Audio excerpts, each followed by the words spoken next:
Hello everyone. In this session, let us see about inheritance in C++.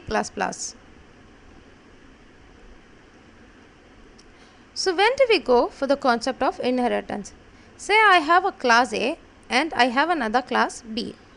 So there is some set of code which has to go inside both the classes, that is class A and class B. So what we used to do, we used to rewrite the code. So to avoid the rewriting, what we can do is we can put the code which is similar in one class and have that as the base class, and the other class can inherit the properties of the base class. So the class which is inheriting the properties of the base class is called as a derived class. So here if you see, I have an example which explains the simple inheritance. Simple inheritance is nothing but a derived class with one base class is called simple inheritance. Here if you see, I have a class called automobile which is going to act as a base class, and there is another class called truck which inherits the properties of the base class, that is the automobile. Can you see here the other class, that is the derived class, class truck, and this is how you inherit the base class, public automobile. I want to use the data member and the member functions that are there in my automobile class. If you see the automobile class, this is a base class where I have fuel capacity as my data member and I have title as my member function. So when you have the access specifier as protected, you can use the data member in the derived class. So here if you see in my derived class, that is the class truck.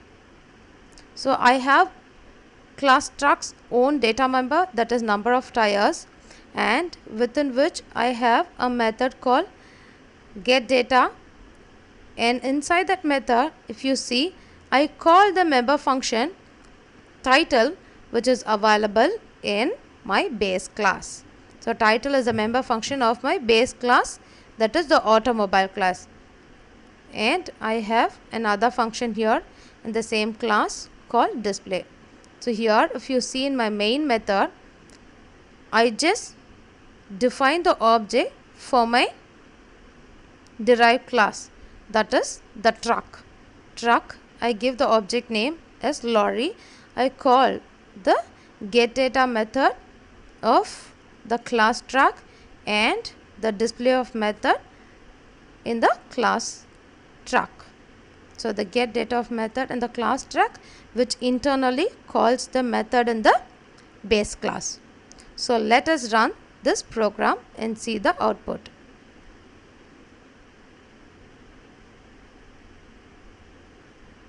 So here if you see in my output screen, I have automobile printed as the title, so which was the first line that was called in my get data method inside my class truck, and here I enter the capacity for the fuel tank and the number of tires. Then next it will call the display of method to display the values. So this is all about simple inheritance. Let us see the other topic in the next session.